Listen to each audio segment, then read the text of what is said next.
Oh my God! Essa jardim ser muito linda!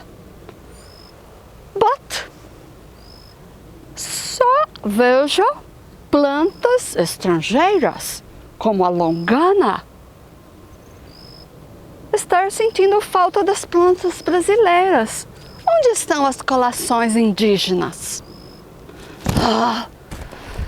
So hot here!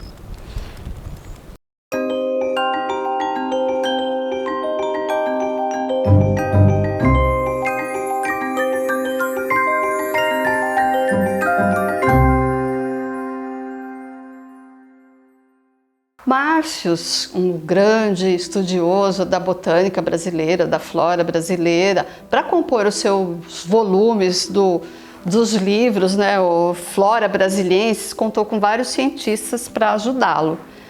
Vários cientistas, vários coletores, imagina percorrer esse Brasilzão todo, né, coletando plantas.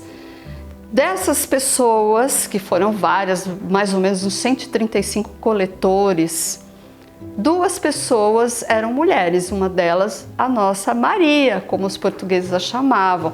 Ela era muito querida aqui no Brasil. E ela se destacou como uma grande cientista num momento em que a ciência era coisa de homem realmente, né? E nessas observações, como ela era muito observadora, e ela escrevia tudo. Olha que legal, né? Ela escrevia tudo, por isso que a gente sabe dos diários dela, né?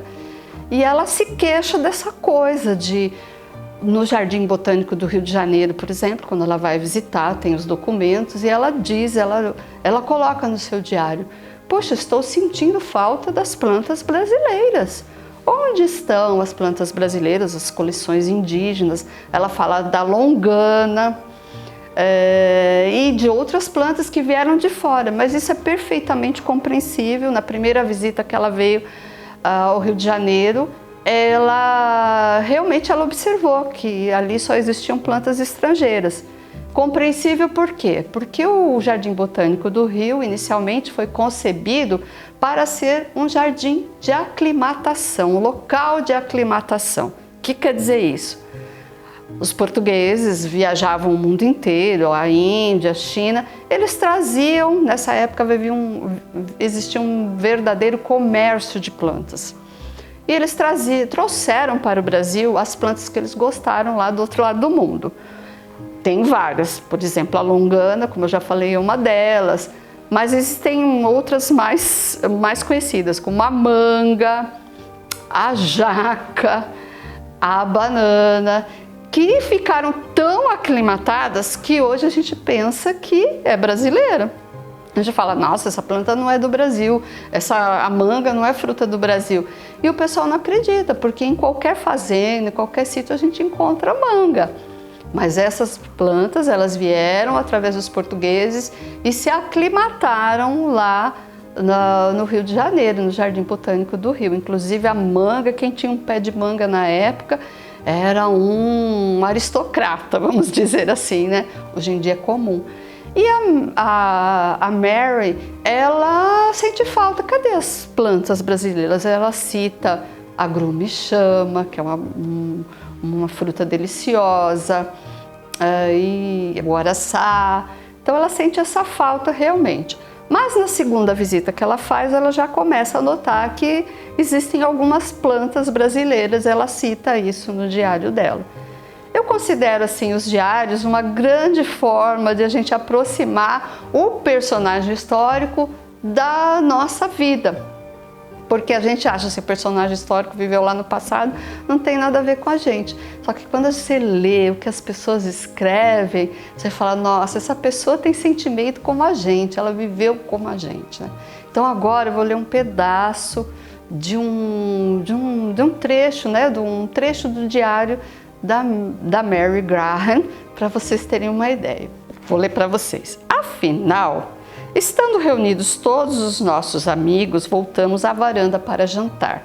Ela conta, só um adendo aqui, ela conta uma parte que ela foi convidada a jantar numa casa de um grande proprietário de terras lá no Rio de Janeiro, né? E então ela diz, foram à varanda para jantar. A julgar pelo cardápio da festa, tão misturadas eram as produções de cada clima, dificilmente poderíamos dizer em que parte do mundo estávamos, não fosse a profusão de abacaxis e bananas, comparada à pequena quantidade de maçãs e peras para nola lembrar.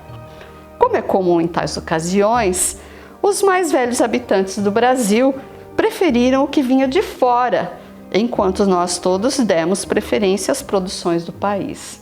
Olha que interessante o que ela escreve aqui, né? Porque ela diz assim, ela estava no Brasil e ela queria provar as comidas brasileiras, as frutas brasileiras. E no jantar que ela estava, ela notou, né, que tinha comida brasileira, tinha fruta brasileira, mas os que já estavam aqui, os portugueses que estavam vivendo no Brasil, preferiam as coisas de fora. Então vejo que não mudou muita coisa, né? A gente acha que o que vem de fora, até hoje a gente acha isso, que o que vem de fora é muito melhor do que as coisas da nossa terra, né? E eu tenho para finalizar para falar para vocês, o Jardim Botânico Plantaro é exatamente o contrário. Aqui a gente encontra as plantas brasileiras, inclusive aquelas que a Mary cita nos diários dela, né? Então, lá no Rio de Janeiro, depois, com o tempo, eles foram também, lá no Jardim Botânico do Rio, foram introduzindo as plantas brasileiras, que era a principal queixa da Mary Graham, não é? E ela foi, assim, uma mulher excepcional, né? Ela observava pessoas, escrevia sobre pessoas e sobre plantas, fazia coleta.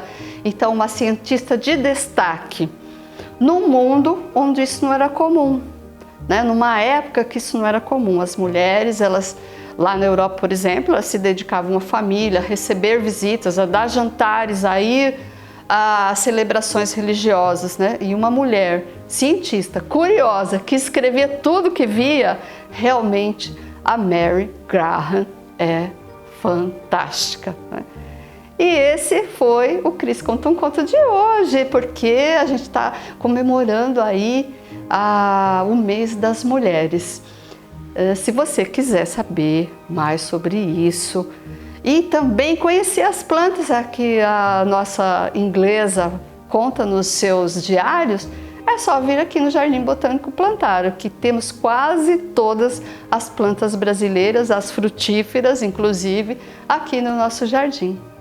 Se você gostou desse vídeo, você dá um like. Se você não tiver inscrito no canal, se inscreve. Aciona o sininho para você receber todos os próximos vídeos que virão, você ficar alerta e ajudar a gente a espalhar a palavra da botânica, essas histórias interessantes sobre as plantas no Jardim Botânico Plantaro e nesse Brasilzão.